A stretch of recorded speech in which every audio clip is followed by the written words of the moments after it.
So you already know we have got to continue talking about the groundbreaking news that came out yesterday regarding Lincoln Riley and his move from Oklahoma to USC. Because after that information was released, we now have more information about top-level prospects decommitting from the Sooners, as well as coaches looking to follow Lincoln Riley. We've got to break it all down. But before we do, as always, y'all know the drill. I want to hear from you, so hop down to the comments, give me a Y for yes, N for no. Do you believe Lincoln Riley did Oklahoma dirty? Because this is something we are going to talk about. If you are new to the channel, be sure to subscribe, hit that bell notification. I do constant college football content. You don't want to miss any of it. And if you enjoyed this content, be sure to like and comment down below. Those interactions, though they are small, are massive to content creators such as myself in both getting picked up and maintained by the YouTube algorithm. And I'm currently on my push to 10,000 subscribers, and so that would be huge. But with all that being said, let's talk about this. And first and foremost, though I have not talked to Lincoln Riley to know explicitly why he is leaving, from the outside looking in, it seems very apparent that Lincoln Riley was not excited about the move to the SEC. Because based on various reports that have come out after the situation, one of which has really stuck out to me. And that was a report claiming that Lincoln Riley's agent and USC have been in contact with one another since around the time the news that Texas and Oklahoma were SEC bound was ultimately announced. Now, that in and of itself is incredibly interesting because from the outside looking in, you would think with a program that's had the success of Oklahoma, sure, they've been on a little bit of a national championship drought, but only one team can win the national championship, and we're currently in one of the greatest dynasties in sport history, regardless of college football history, and it is incredible what Alabama is doing. That doesn't diminish other teams have also been very good. And so when you look at an Oklahoma, a team that has been to the college football playoff, they are one of the few teams that have actually made it to that point. They've been able to put guys into the league. And then you see that that team, which has a big brand, which has had success, and which is a historical team in the context of college football, is moving to the most profitable league. You would think that would be a move that harbored excitement for a head coach, especially when you looked at the benefits it brought recruiting, because it was already being seen now. Players in the 22 cycle, players in the 23 cycle were more apt to choose Texas and Oklahoma because they'd said before they wanted to play in the SEC. Even if they wanted to go to Texas and Oklahoma, the SEC has just phenomenal results at national exposure. And sure, OU and Texas are programs where you don't really have to worry about national exposure just because of the brand you're at. But when you mix the brand you're at with that SEC exposure, you get why recruits are excited about that prospect. So it's already intriguing to me that when so much positive looked to play out of this move, Lincoln Riley did not seem to be excited about it at all, if that report is true.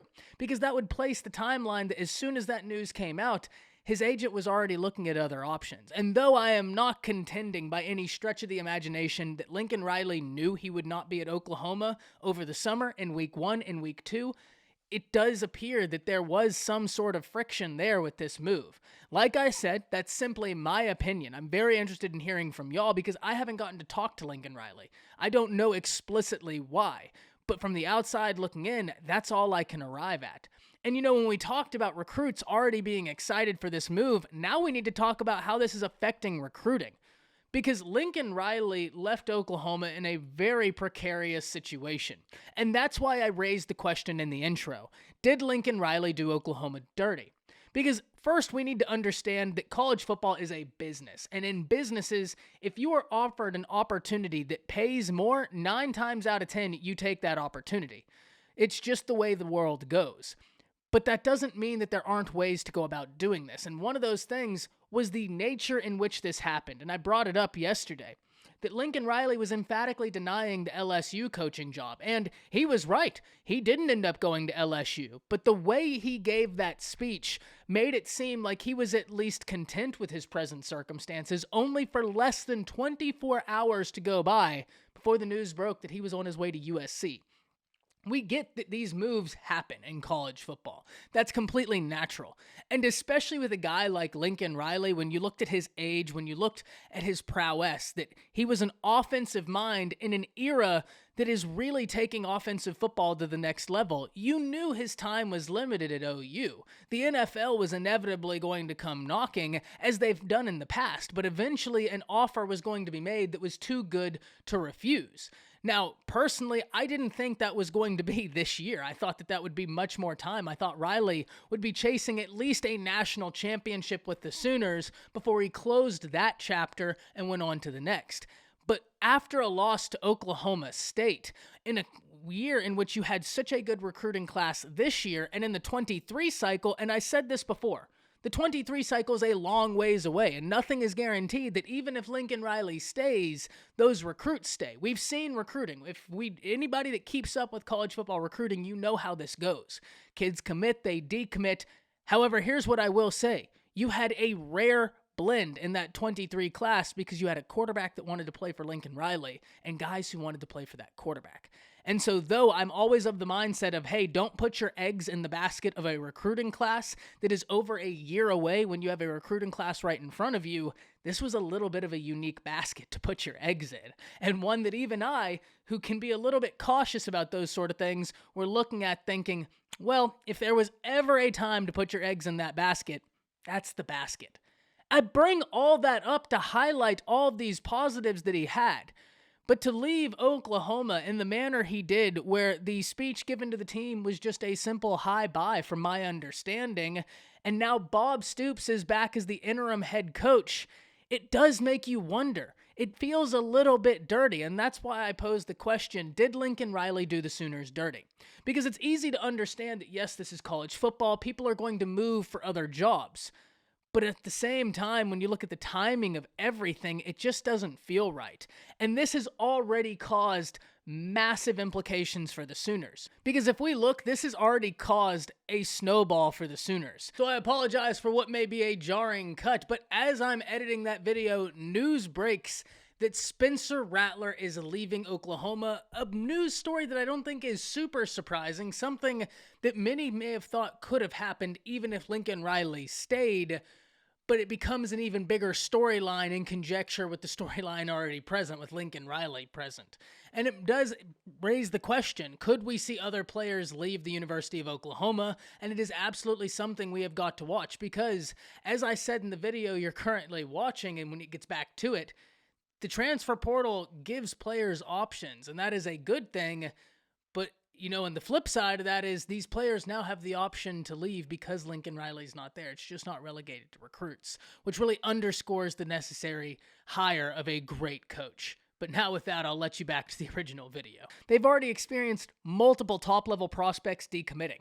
From Malachi Nelson, the quarterback I just talked about, to Trayon Webb, Derek Moore, Brandon Ennis, Demetrius Hunter, and Kobe McKenzie, and I don't even know that that'll be the end of it, because Raleek Brown is now crystal balled to go to USC. And when we look at Malachi Nelson, he is one of the top quarterbacks of the past few years to come out. The number 2 quarterback in his class, only behind Arch Manning, who has got a rare skill set. I mean, those two guys are otherworldly talented. Y'all know how I feel about those two quarterbacks. They're so much fun to watch, and that 23 recruiting battle for those guys was always going to be one I was hyper interested in.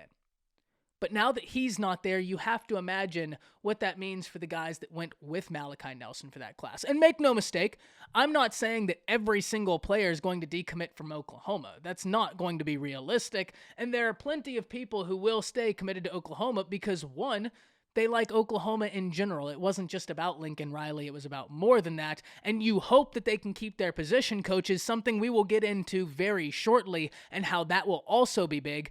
But 2, because of something I brought up yesterday. Oklahoma is a bit of a unique program, right? Oklahoma is a blue blood within college football, and certainly this is going to cause a downturn.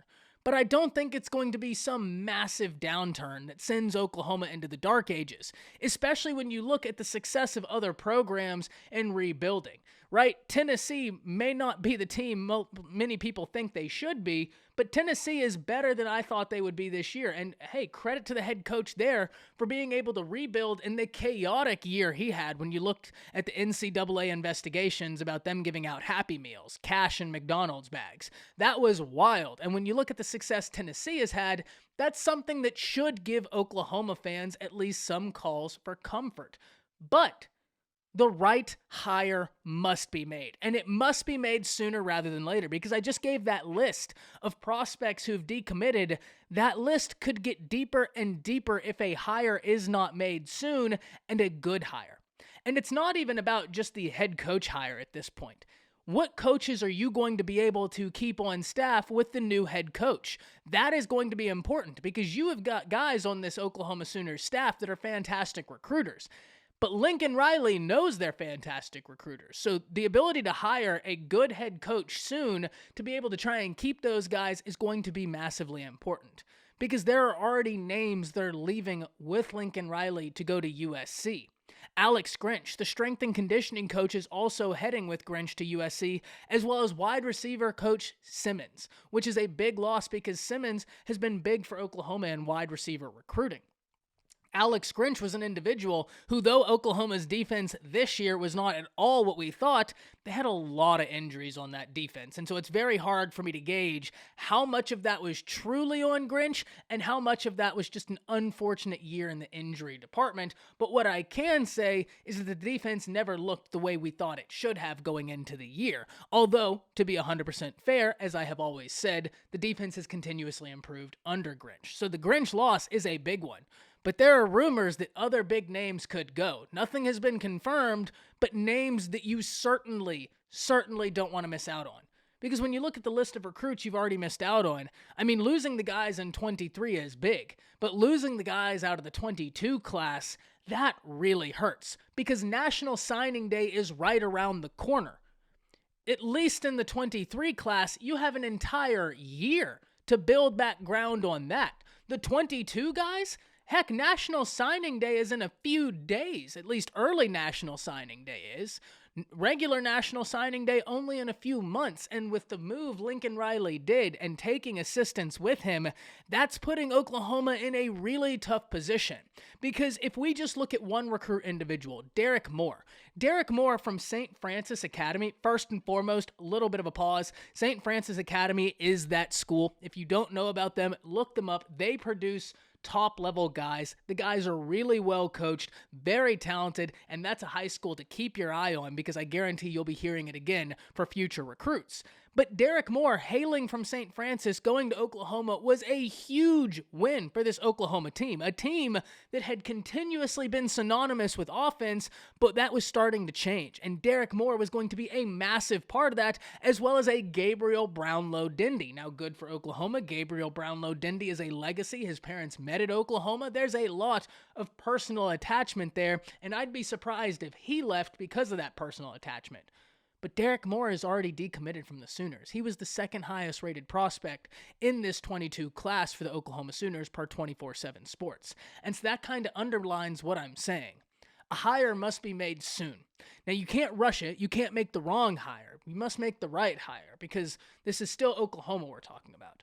They're going to be just okay so long as they can make a competent hire and keep a competent staff. And we need to have faith in their athletic director, who's been very good up to this point. I mean, we have no reason to doubt him. But this is a groundbreaking move, and I don't think that can be understated. I mean, in my time of watching football, though I am very young and though I still have so much to learn, which is why I love doing this, which is why I love interacting with y'all, because it's a learning process for me as well.